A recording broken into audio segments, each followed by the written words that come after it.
시간에는 하나님의 나라를 소유하라 라는 제목으로 말씀 전하도록 하겠습니다. 오늘 본문 17절을 보게 되면 예수님께서 어떤 일을 하셨는지가 나오고 있습니다. 병든 자를 고치시고 귀신을 쫓으시고 말씀을 전하셨다라는 것들을 우리가 본문을 통해서 알 수가 있습니다. 이 세 가지 일은 교회가 해야 되는 굉장히 중요한 일입니다. 귀신을 내쫓고 병든 자를 고치고 그리고 말씀을 가르치는 것. 이 세 가지 일이 굉장히 중요한 일입니다. 예수님께서 그 일을 하셨고 제자들에게 이 일을 하라고 말씀하셨고 그리고 지금의 교회들이 이 일을 할 수 있어야 되는 겁니다. 저는 우리 교회가 그런 교회가 되기를 위해서 기도하고 있습니다. 성령의 기름 부으심이 있어서 치료와 회복이 있고 그리고 영혼이 건강해지는 그런 교회가 될 수 있도록 기도하고 있습니다. 제가 지지난주에 하나님과 관련된 예수님과 관련된 세 부류의 사람들이 있다라고 말씀을 드렸습니다. 그 세 부류의 사람들은 무리, 제자, 사도라고 말씀을 드렸어요. 대부분의 사람들은 무리의 삶을 살아갑니다. 군중의 삶을 살아갑니다. 교회 와서 적당히 예배드리고 은혜 받고 하지만 은혜 받고 곧장 자신의 원래 삶으로 돌아가서 하나님과 상관없는 삶을 살아가는 삶, 바로 무리의 삶이라고 볼 수가 있습니다. 그들의 최대 관심사는 교회 와서 나의 문제를 해결함 받는 게 이 무리의 삶을 사는 사람들의 최대 관심사죠. 두 번째는 제자입니다. 제자는 무리와 달리 말씀을 잘 듣고 배우려는 마음이 있습니다. 하지만 제자의 문제는 말씀을 잘 듣고 배워서 자신을 영적으로 성장하는 데에만 관심이 있다라는 거예요. 나에게만 관심이 있다. 나의 영혼에만 관심이 있는 게 제자입니다. 결국 제자들이 무리보다는 낫지만 하나님과의 깊은 관계를 맺고 동역하는 데까지는 이르지 못하는 단계라고 볼 수가 있습니다. 세 번째로 사도가 있는데 사도란 제자의 삶을 떠나서 이제 본격적으로 하나님과 동역하면서 하나님의 마음을 가지고 많은 사람들에게 하나님의 나라를 선포하는 일을 감당하는 사람이 바로 사도입니다. 그런데 이런 무리와 제자, 사도는 사실 떨어져 있는 게 아니고요. 무리가 변화되어서 제자가 되고 제자가 변화되어서 사도가 되는 거예요. 저도 처음에는 저 하나 은혜 받고 천국 가고 싶은 게 제 어떤 믿음 생활의 목표였습니다. 지옥 가기 싫어서 처음에 예수 믿었어요. 진짜로요. 근데 나중에는요 제가 믿음이 점점 자라면서 하나님의 마음을 알게 되었습니다. 그래서 이제 단지 지옥 안 가려고 천국 가려고 예수 믿는 게 아니라 하나님을 기쁘시게 하기 위해서 하나님과 동역하는 그런 길을 가야 되겠다라는 그런 마음을 자연스럽게 갖게 되었습니다. 하나님께서 저를 그렇게 만들어 가신 거죠. 무리에서 제자의 사도로 그렇게 만들어 가셨던 것 같아요. 그리고 오늘 20절 말씀은 예수님께서 그곳에 모여든 제자들에게 하신 말씀에 대한 겁니다. 이 말씀은 마태복음에서도 동일하게 기록이 되어 있습니다. 팔복으로 기록이 되어 있죠. 오늘 말씀 가운데 오늘 20절 말씀에 예수님께서는 이렇게 말씀하십니다. 20절 말씀 우리 같이 한번 읽어볼까요? 20절 자 시작.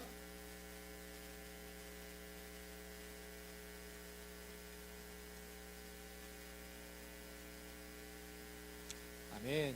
자 여기 보니까 중요한 단어가 한 가지 있습니다. 중요한 단어가 뭘까요? 이 20절의 중요한 단어가 뭐라고 생각하세요? 여러분 생각하시기에는요. 예수님께서 가난한 자 힌트를 드리자면 예수님께서 가장 많이 말씀하셨던 것 중에 하나예요.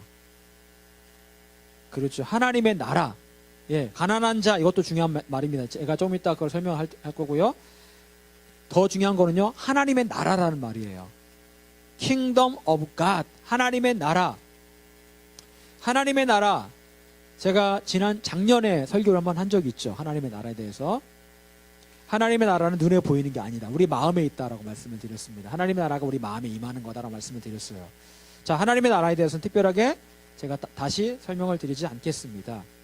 예수님께서는 이 땅에 계실 때 몇 번이고 반복해서 강조하셨던 그런 말씀이 있는데 그게 바로 하나님의 나라예요. 하나님의 나라, 하나님의 나라, 하나님의 나라 계속해서 이 말씀을 하셨습니다. 예수님께서 하셨던 말씀 가운데 사람이 어린아이와 같이 아니하면 하나님의 나라에 들어갈 수가 없다. 이런 말씀하셨고요. 부자가 하나님의 나라에 들어가는 것이 낙타가 바늘길을 통과하는 것만큼 어렵다라는 말씀도 하셨습니다. 그럼 낙타가 바늘길 통과할 수 있어요? 통과를 못하죠. 그러니까 부자가 하나님 나라에 들어가는 게 불가능하다라는 얘기입니다. 거의. 이거는 이제 나중에 따로 제가 설교를 할 기회가 있겠지만 왜 그런가 설교를 아마 나중에 하면 좀 이해가 되실 겁니다. 어쨌든요, 중요한 거는요, 하나님 나라 들어가기는 진짜 힘들다. 정말 힘들고, 그렇지만 하나님 나라에 들어가는 것은 정말 중요하다. 하나님 나라에 들어가지 못하는 그런 신앙생활을 하고 있다면 이거는 큰 문제라는 겁니다. 우리가 열심히 예수님 믿고 있고 교회 다니고 말씀 듣고 헌금도 하고 예배도 드리지만 하나님 나라에 들어가지 못한다. 이거는 정말 불쌍한 인생이에요. 그럴 바에는 차라리 흥청망청 막 쓰고 막 허랑방탕하게 살죠. 그런데 그렇게 살지도 못했잖아요. 그런데 나중에 보니까 하나님 나라에 들어가지 못했다? 얼마나 안타까운 일입니까? 하나님 나라에 들어간다라는 것, 무엇을 말하는 것일까요? 자, 물론 이것은요, 예수 영접하고 하나님의 나라 천국에 들어간다는 말입니다. 물론 천국에 들어간다는 말이에요. 하지만 이 하나님의 나라를 천국에 들어가는 그것만으로 단정 지어서 말할 수는 없다라는 겁니다. 오늘 말씀해 보게 되면 예수님께서 20절에 이렇게 말씀합니다. 하나님의 나라가 너희 것이며 라고 말씀하셨어요. 하나님의 나라가 너희 것이며, 하나님의 나라의 소유권을 말하는 겁니다. 하나님의 나라가 누구의 것이라고요? 나의 것이라는 겁니다. 나의 것. 나의 것. 즉 하나님의 나라는 내가 죽어서 들어갈 천국만을 말하는 것이 아니라 내가 소유하며 살아갈 수 있는 나라라는 거예요. 여러분, 우리 인생 광야와 같습니다. 제가 항상 얘기하지만 광야와 같고 사막과도 같습니다. 참 힘들고 어렵고 고통스럽습니다. 어린아이 때는 그걸 잘 몰라요. 힘들고 어려운지 모릅니다. 모든 걸 부모님이 다 채워주기 때문에 몰라요. 하지만 점점 자랄수록 인생의 무게가 얼마나 무거운지 정말 힘들다라는 것들을 절감을 하게 되죠. 자, 그런데 이렇게 인생의 고통스러운 모습, 그 고통스러운 모습으로 살아가는 게 하나님 뜻이냐는 겁니다. 제가 지난주 수요일에 설교를 했죠. 인생은 수고와 축제라고 말씀을 드렸습니다. 인생은 수고가 있어야 돼요.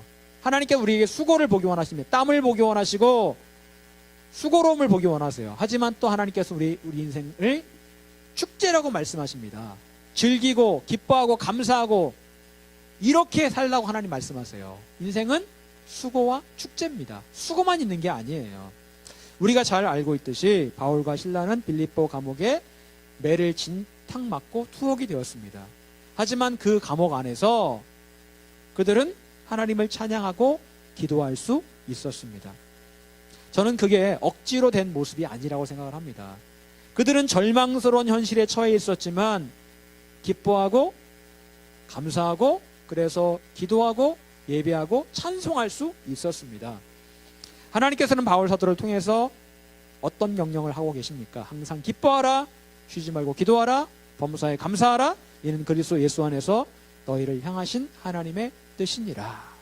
어떠한 상황에서도 기뻐하고 모든 일에 감사하는 것, 이것이 바로 하나님의 뜻이다라고 말씀하고 있습니다. 아무리 여기저기 우겨쌈을 당해서 절망스러운 상황이라 할지라도 그래도 항상 기뻐하고 쉬지 말고 기도하고 범사에 감사하는 게 하나님의 뜻이고 그렇게 살 수 있다라고 말씀하시는 거예요. 하나님께서는 항상 기뻐하고 범사에 감사하는 것 흉내를 내라고 말씀하시는 게 아닙니다. 너 힘들지만 흉내내, 그런 척하고 살아, 이렇게 말씀하시는 게 아니에요. 진짜 너 감사할 수 있어, 너 기뻐할 수 있어. 하나님께서는 진짜 그렇게 할 수 있기 때문에 이 말씀을 하신 줄 믿습니다. 우리가 기뻐할 수 있기 때문에 기뻐하라고 말씀하시는 거고요, 감사할 수 있기 때문에 감사하라고 말씀하시는 거예요. 어머니 장례식을 치르면서 친척들이 저희한테 나중에 끝나고 나서 막 그런 어떤 비난들을 하시는 거예요. 왜 장례식 때 왜 웃냐고요. 입관하는데 왜 웃냐는 거예요. 어머니 시신을 놓고 왜 웃냐는 거예요. 사실은 진짜 웃음이 났거든요. 너무 좋아서. 천국 가신 어머니가 너무 부럽기도 하고 그래서 사실 기뻐서 웃었거든요. 그게 그 웃음이요, 헛웃음이 아닙니다. 근데 그걸 모르는 그분들은 그게 못마땅한 거예요. 왜 장례식 때 웃고 떠드느냐는 겁니다. 이해를 못 하시는 거죠. 여러분, 진짜 감사하고 그리고 기뻐하는 것 흉내낸다고 되는 게 아닙니다. 진짜 가능하기 때문에 하나님 말씀하신 거예요. 하나님께서는요, 불가능한 것을 강요하시는 분이 아닙니다. 안 되는데 억지로 해, 이렇게 말씀하신 분이 아니에요. 십계명 지킬 수 있기 때문에 지키라고 말씀하시는 거예요. 여러분, 그런데 이 항상 기뻐하고 범사에 감사하는 것, 자, 이런 것을요 그냥 생각할 것이 아니라 우리가 오늘 말씀을 비추어서 하나님 나라를 소유한 사람의 관점에서 생각해 보면 이게 가능하다라는 겁니다. 예수님 말씀처럼 우리가 하나님의 나라를 소유한 사람이 되었을 때에 이런 일이 가능해진다는 것을 우리는 알아야 됩니다. 결국 핵심은요, 내가 하나님의 나라를 소유하고 하나님의 나라 안에 살고 있다면 범사에 감사하고 항상 기뻐하는 것이 능히 가능해진다라는 겁니다. 바울과 실라가 빌립보 감옥에서 찬송하고 기도할 수 있었던 핵심 키는 뭡니까? 그 두 사람이 하나님의 나라를 소유하고 있었기 때문에 그래요. 하나님 나라의 삶을 살고 있었기 때문에 매를 맞고 감옥에 갇혔는데도 불구하고 기도가 나오고 찬송이 나오더라는 겁니다. 여러분, 예수님께서는 우리가 앞으로 우리에게 임할 그 천국이라는 하나님 나라뿐만 아니라 이 땅에서도 하나님의 나라를 소유하고 하나님의 나라의 삶을 살기를 원하셔서 이 말씀을 하고 계시는 줄 믿으시기 바랍니다. 자, 그렇다면 제가 질문을 한 가지 하겠습니다. 여러분은 지금 하나님 나라를 소유하고 하나님 나라의 삶을 살고 계십니까? 어때요? 모르겠습니까? 여러분, 방금 전에 말씀드렸지만 하나님 나라를 소유하고 하나님 나라의 삶을 살고 있는 사람의 삶의 모습은 어떨까요? 항상 기쁨이 넘치고 범사에 감사가 있다. 그리고 무엇보다 그 하나님 나라의 주인이 하나님이시기 때문에 하나님의 통치를 받으며 살아갑니다. 그래서 시냇가에 심은 나무 같은 삶을 살아가요. 결국 하나님을 기쁘시게 하는 삶을 살아가게 되는 거죠. 우리가 인생 아무리 열심히 살아도 하나님 나라의 시민으로 살지 않으면 그 인생은 헛된 인생이에요. 자기 자신만을 위해서 살아가는 인생에 불과한 겁니다. 하지만 하나님 나라를 소유하고 하나님 나라의 시민으로 살아가면 결국 영생을 누리는 삶을 살아가게 되는 겁니다. 그래서 예수님께서 이 땅에 계실 때 오직 하나님 나라를 선포하신 거고 하나님 나라를 전하는데 온 힘과 노력을 다하신 거예요. 예수님께서 말씀하셨던 좁은 길로 와라, 좁은 길로 가라라고 말씀하셨죠. 그 길은 결국 하나님 나라를 선택하고 하나님 나라의 삶을 살아가라는 걸 말하는 겁니다. 자, 그렇다면 우리는 어떻게 하나님 나라를 소유하고 하나님 나라의 삶을 살아갈 수 있을까요? 오늘 20절을 다시 한번 보겠습니다. 20절 말씀 다시 한번 읽어볼까요? 자, 시작.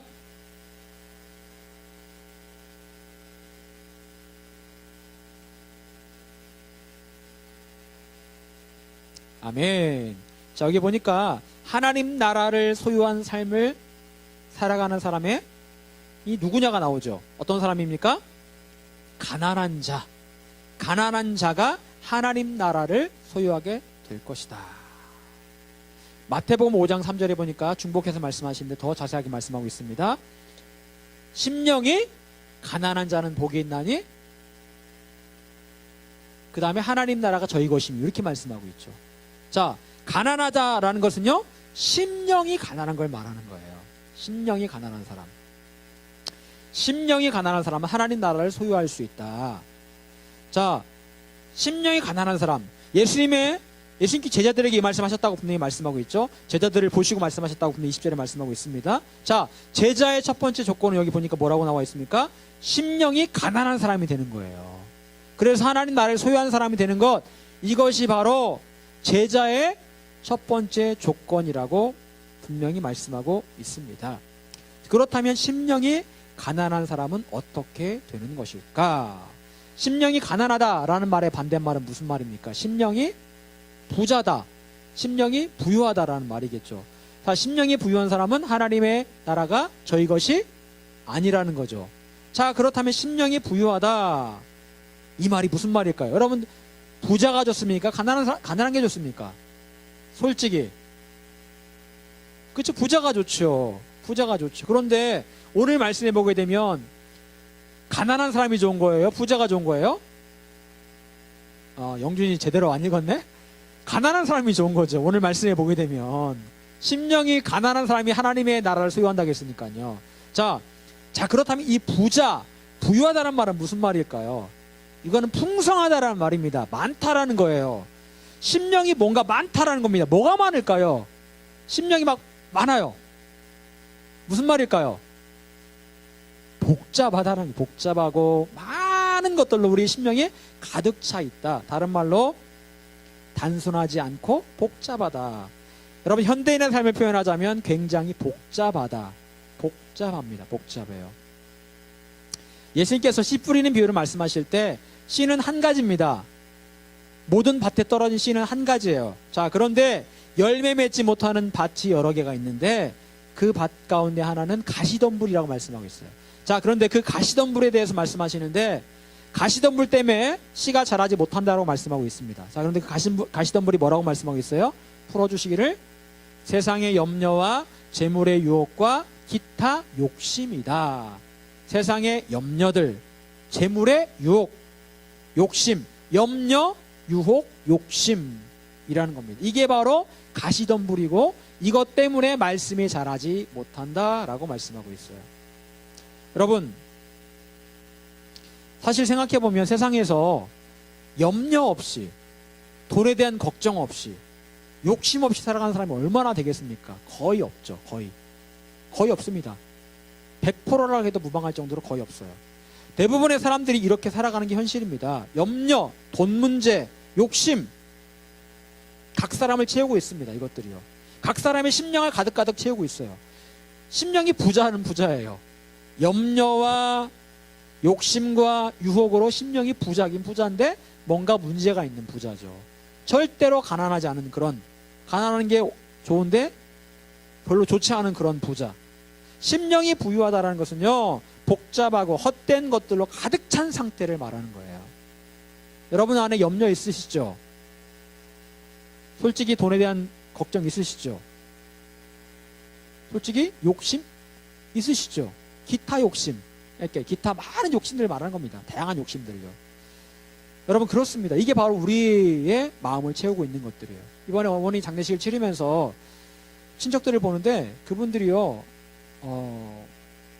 제가 이제 여러분들만 이렇게 보다가 그분들을 보니까 이제 사실은 제가 세상 사람들과 교제할 일이 별로 없잖아요. 목사다 보니까 교제할 일이 별로 없는데 이제 그 친척들이 세상 사람들이잖아요. 어찌보면 교회 안 다니는 분들이 많으니까. 근데 대화를 하다 보니까 세상 사람들이 이렇구나. 제가 확실히 알겠다고요. 예, 진짜 그분들 안에 얼마나 많은 욕심이 있는지, 염려와 근심과 별의별 것들이 다 찾는지, 진짜 정말 복잡하더라고요. 세상 사람들이 다 이렇구나. 제가 그거를 확실히 제가 볼 수 있게 되었습니다. 여러분, 예수님께서는 씨 뿌리는 비유를 말씀하시면서 어떤 밭이 좋은 밭인지에 대해서 간접적으로 어떻게 말씀하셨습니까? 좋은 밭은요, 길가와 같은 딱딱한 밭이 아니에요. 씨를 받아들일 수 없는 부드러운 밭이어야 합니다. 좋은 밭은요, 씨의 생장을 방해하는 거친 돌이 없는 그런 밭이에요. 좋은 밭은요, 씨앗이 자라지 못하도록 막는 가시덤불이 없는 밭이 좋은 밭이에요. 자, 한마디로 말해서 좋은 밭은 깨끗하고 단순한 밭입니다. 아무것도 없는 밭이에요. 가시덤불도 없고요, 딱딱한 그런 것도 없고요, 돌도 없는 밭. 아무것도 없는 밭이 바로 좋은 밭이에요. 오늘 말씀으로 말하자면 심령이 가난한 밭을 말하는 거죠. 아무것도 없고 깨끗하고 단순한 밭을 말하는 겁니다. 복잡하지 않고 단순한 상태. 자, 그런데 무엇보다 중요한 것이 있습니다. 그것은 바로 복잡하고 단순하지 않고 깨끗한 그 마음의 중심이 오직 하나님을 향하고 있는 그런 사람. 그런 사람이 바로 심령이 가난한 사람입니다. 비움이 있으면 체험이 있어야 되는데 세상적인 것들이 다 비워진 그 자리에 하나님만을 소망하는 마음이 채워진 사람이 바로 심령이 가난한 사람이에요. 우리가 잘 알고 있는 손양원 목사님 이야기를 다시 한번 생각해 보겠습니다. 잘 알고 있듯이 자신의 두 아들을 죽인 안재선을 양아들로 삼은 분이 바로 손양원 목사님이십니다. 저번에 제가 한번 그 영화를 한번 보시라고 말씀을 드렸죠. 영화를 보면서 제가 원래 이 영화 보면서 눈물 잘 안 흘리는데 그 영화 보면서 제가 눈물을 좀 흘렸습니다. 진짜 눈물이 나더라고요. 네, 그런데 그 영화를 보게 되면 그 안재선, 양아들을 삼았던 그 안재선의 아들이 목사가 됐어요. 그래서 이제 지금 이제 와서 이렇게 손양원 목사님 발자취를 이렇게 쭉 훑어보는 겁니다.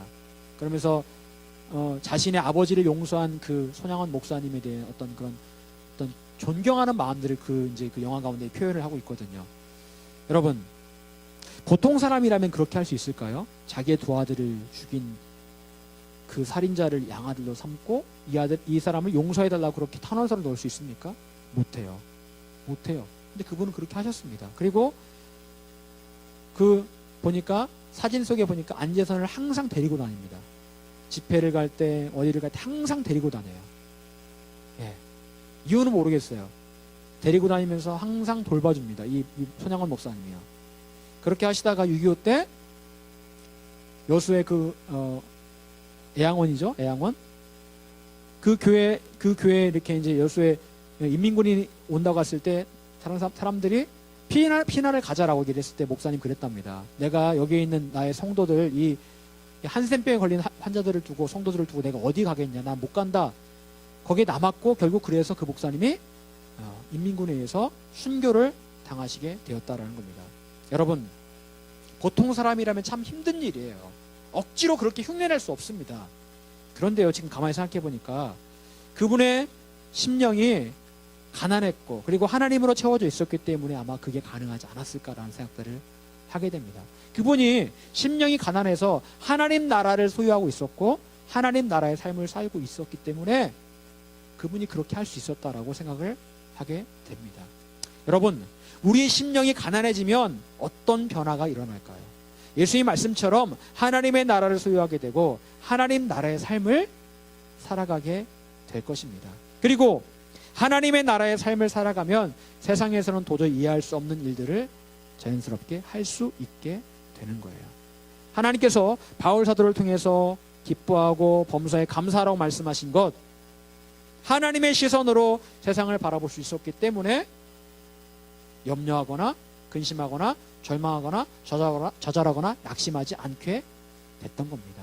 하나님 나라의 삶을 살고 있었기 때문에 그가 하나님의 시선을 가지고 있었고 그래서 그렇게 권면할 수 있었다라는 거죠. 여러분 어떻게 여러분의 심령을 가난하게 만들 수 있겠습니까? 심령이 정말 가난해져야 되겠는데 심령이 가난한 자는 노래 부른다고 심령이 가난해집니까? 아니잖아요.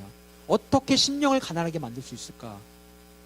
예수님의 제자가 돼서 나중에 사도까지 가야 되는데 어떻게 내가 예수님의 제자답게 심령이 가난한 사람이 될 수 있을까? 여러분, 우리는 예수님을 찾아온 한 부자 청년의 이야기를 생각해 보아야 합니다.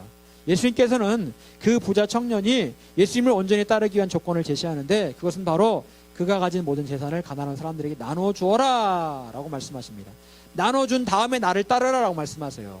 그런데 그 청년은 재산이 많은 고로 결국 근심하며 고민하다가 돌아가 버립니다.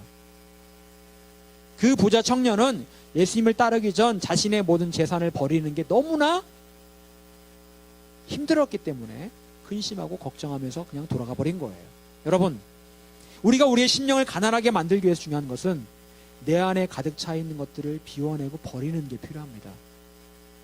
우리 안에 얼마나 더러운 것들, 얼마나 많은 염려와 얼마나 많은 욕심과 재물에 대한 유혹들이 가득합니까?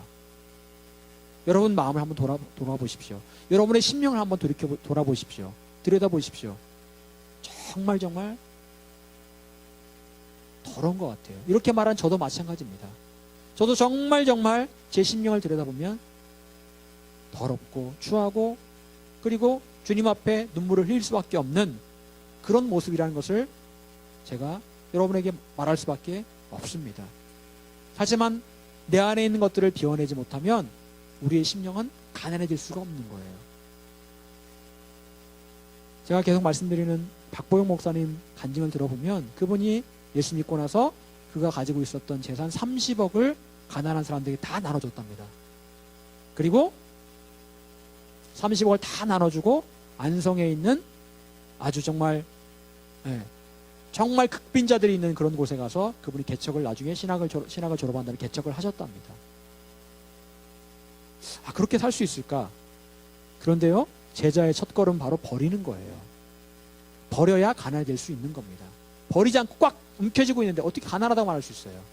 내 거라고 움켜쥐고 있는데 부자죠. 심령이 부자죠. 그런데 좋지 않은 부자죠. 예수님의 제자들의 공통점 무엇입니까? 예수님께서 부르실 때 하나같이 자기가 가진 것들을 다 버렸어요. 부모도 버리고 배도 버리고 그물도 버리고 직업도 버리고 다 버리고 예수님을 온전히 따랐습니다. 그런 사람들이 제자가 될 수 있었던 거예요. 사랑하는 여러분, 우리는 어떻게 제자의 삶을 시작할 수 있을까요? 그 시작은 바로 나의 심령을 가득 채우고 있던 것들을 버리고 비우는 데서부터 시작이 되는 겁니다. 그리고 나의 심령에 가득 차 있는 것들을 비우는 첫 작업은 결단하는 겁니다. 결단하는 거예요. 정말 어렵지만 버리기로 마음먹고 과감하게 그걸 끌어내는 게 필요하다라는 겁니다.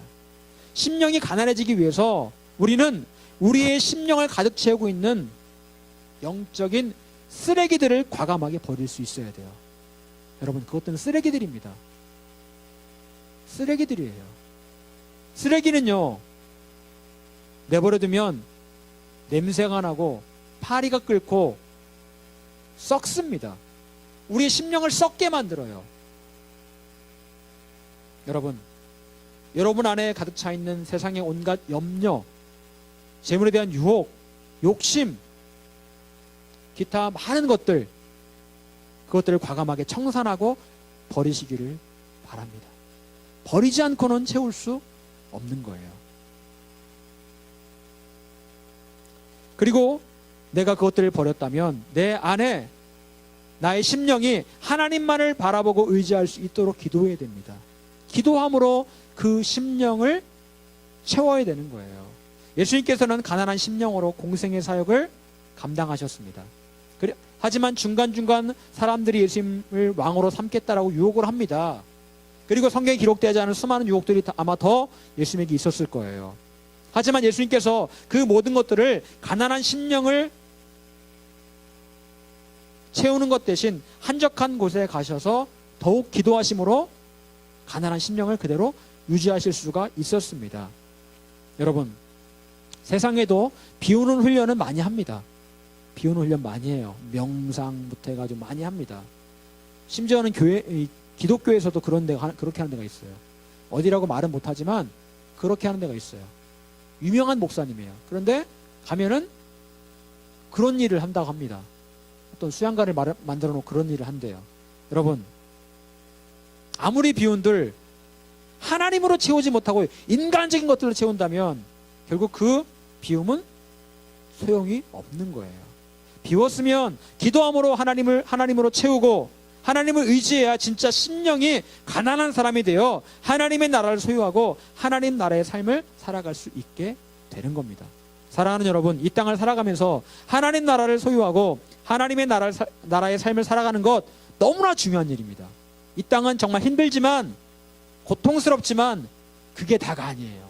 하나님 나라의 삶을 살아가면 이 땅에서 삶은 축제가 될 수 있는 거예요. 바라기는 심령이 가난한 사람이 되어서 하나님 나라를 소유하고 축제의 삶을 살아가시는 저와 여러분 모두가 될 수 있기를 간절히 축원합니다. 기도하겠습니다.